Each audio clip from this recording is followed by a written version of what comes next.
We woke up at about 4 o'clock this morning, noticed out of the window that the mist was rolling past the window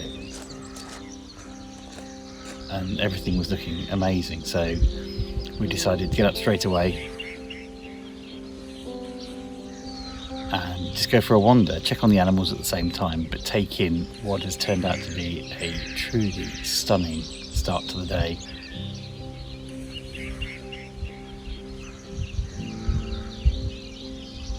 It's times like this that make all the difference and give you a completely different perspective on life.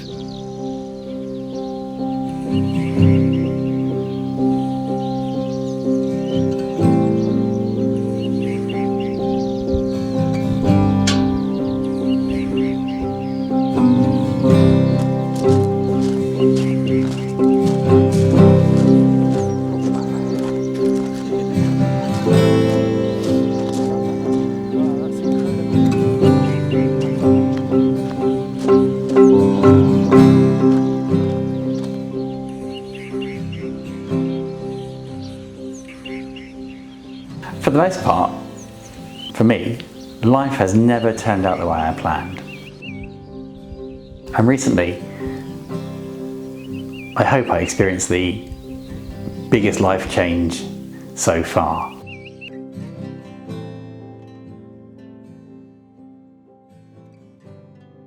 I'm Jason, and my wife Yvonne and I moved to an abandoned off-grid farm, homestead, small holding, whatever term you want to use. With that move, our lives have changed completely.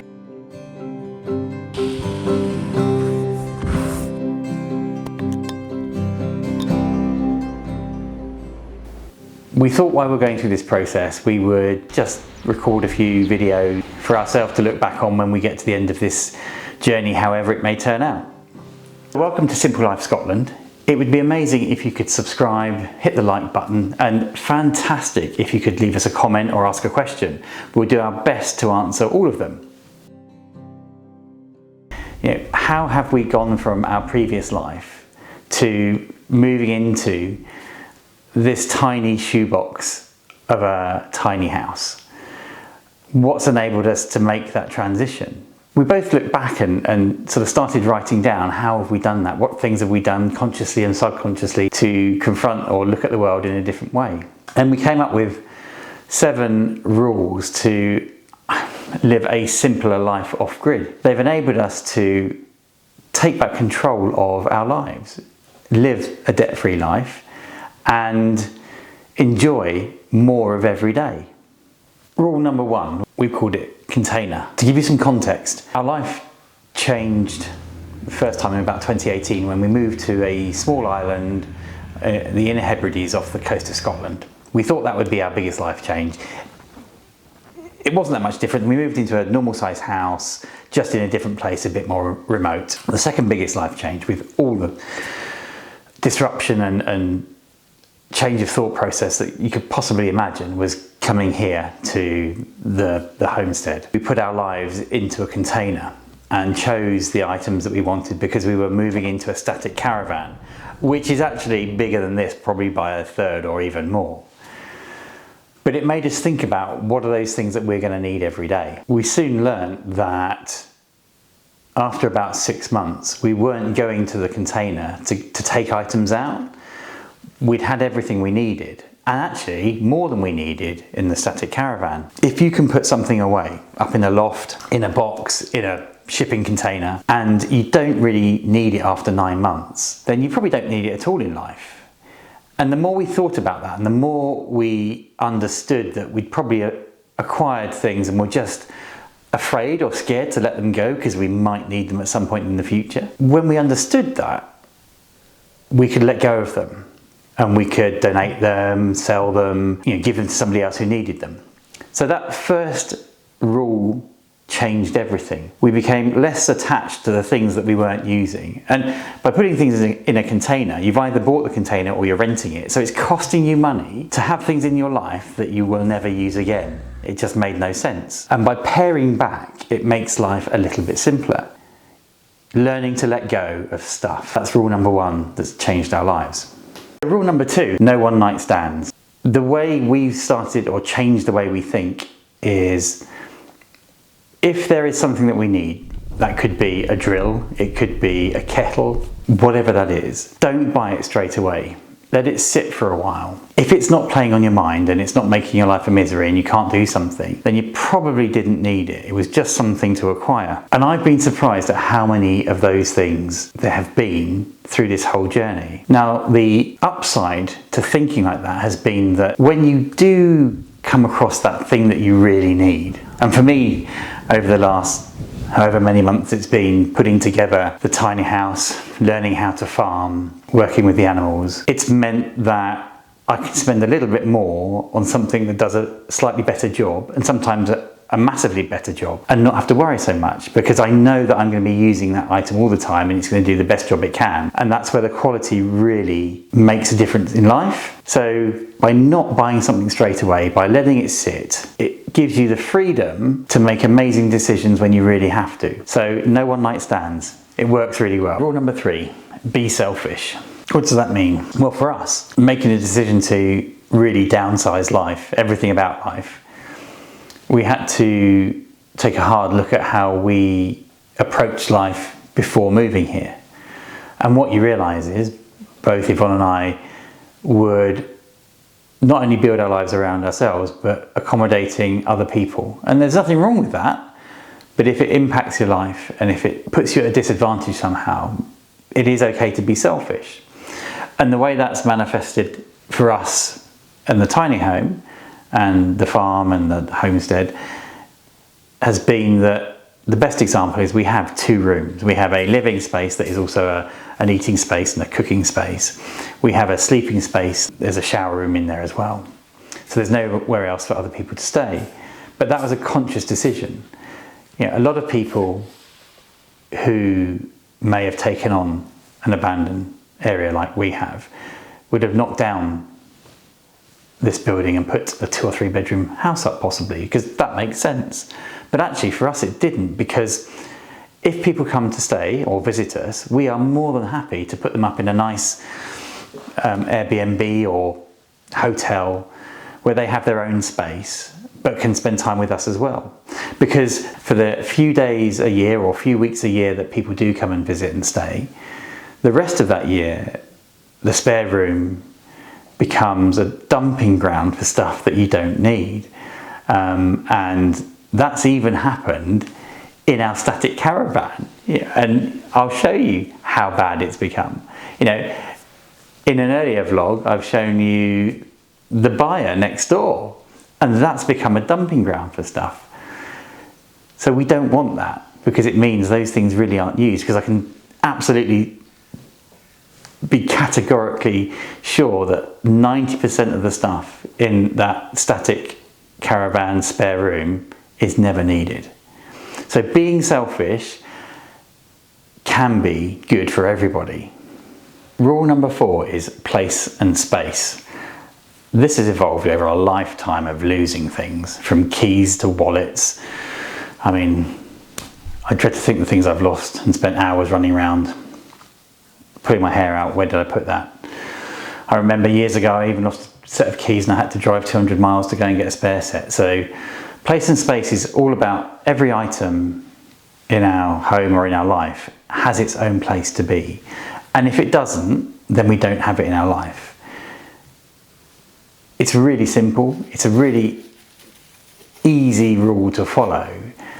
You can spend time thinking about where can you make that home for that thing, whether it's your keys or it's the tea or coffee, where that lives, by giving it a real home and a real space and not making it clutter so that you can get to it. So I'm not talking about, you know, shoving everything in the cupboard because that's its space. It isn't, you know, it's making things accessible, usable all the time. So you can grab it, but you remember where it is. And that's really important. It again gets you to question the things that you have in your life and why you've got them in your life. Really simple, place and space. Rule number 5, one of the trickiest ones for me, is don't let it sit. And what don't let it sit means is, I'll give you a really simple example. When we lived in our previous life, we had a kitchen that had a dishwasher in it and all the mod cons. What I would do is get my cup, I would use my cup, and I'd either go and put it next to the sink, or I would put it in the dishwasher, and there it would sit until that dishwasher is full, and I'd use more cups and more things and more items. Now, when you live off grid, power is really not a commodity anymore, it's a rarity, and you have to be very careful about how you use it. And putting an item by the sink serves no purpose. So by not letting it sit, what that means is, because we only have 3 or 4 cups, make sure we wash it each time. As soon as I finish with it, go and wash it, put it away. Really easy, because it's got a home, because it's a place and space. It's easy to do. It's about cutting time over the long run and not relying on other things to take care of my mess, essentially. And that's made a huge difference, because I try and do it with everything. By thinking about just getting things done, it makes staying on top of everything a lot easier, because otherwise you're constantly playing catch up, which becomes quite stressful. And for us, this is about creating a simpler life with less stress. Even though we have many more challenges in life, they should be enjoyable. And the journey to wherever we may end up is the thing that we want to enjoy. So by doing things, I suppose, in tiny chunks from start to finish, is making a huge difference. It's giving us more time. By having less, we're creating more. We're creating more time, more energy, and more money. One of the other things we realised is the longer you leave a job to be finished, the harder it becomes, the less motivated you are to do it. And they start to stack up, which creates a negative way of thinking. So rule number 6 is on display. And this is really specific and focuses in on clothing and apparel. I don't know about yourselves, but over time we amassed lots of shirts, t-shirts, trousers, coats. We live in a world of fast fashion where you've gone from having 4 seasons to, I think some of the fashion brands are bringing out a new set of items every week. And that fast fashion is really cheap and easy to get hold of. But again, going through this process of moving from a house to containers to a static caravan to here, we realised that it's not a great way of doing things. And we were looking at a way of making ourselves more aware of the things that we were and weren't using where it came to clothing. So we took the doors off of our wardrobes so that we could see everything that was in there, you know, whether it was on the floor, whether it was in a drawer or on a shelf or hanging up. And this simple act of seeing those items on display made us aware of those things we were and weren't using, those things that had been sat to one side for 6 months. And now, moving into the tiny house, we're about to put up some very open hanging and storage units. We were going to put built-in systems into the bedroom, but then we thought, actually, having those items that we really do use on a regular basis on display helps. So on display is very, very simple. If you take your clothes, you open the doors of your wardrobe and you leave them open, or you take them off, or whatever you do, or you put them on a rail, you very quickly understand where you're wasting money and where you have possibly wasted time as well, because you've gone searching for those items. And you will see which ones really do mean a lot to you in life. And it's amazing how few items you do actually need. But again, going back to the other rules about sort of quality over quantity, it enables you to buy things that will do, you know, multiple jobs or last longer, or be beautiful, or, you know, all of that sort of stuff. So for us, having clothing out on display enables us to make more rational decisions about what we do and don't need. So you're probably saying, well, you know, I have different clothes for summer, autumn, winter and spring. And that's great. What you can do, and what we do, is we take those items and we put them in a box for that season they're not being used, or seasons they're not being used, and then bring them out again.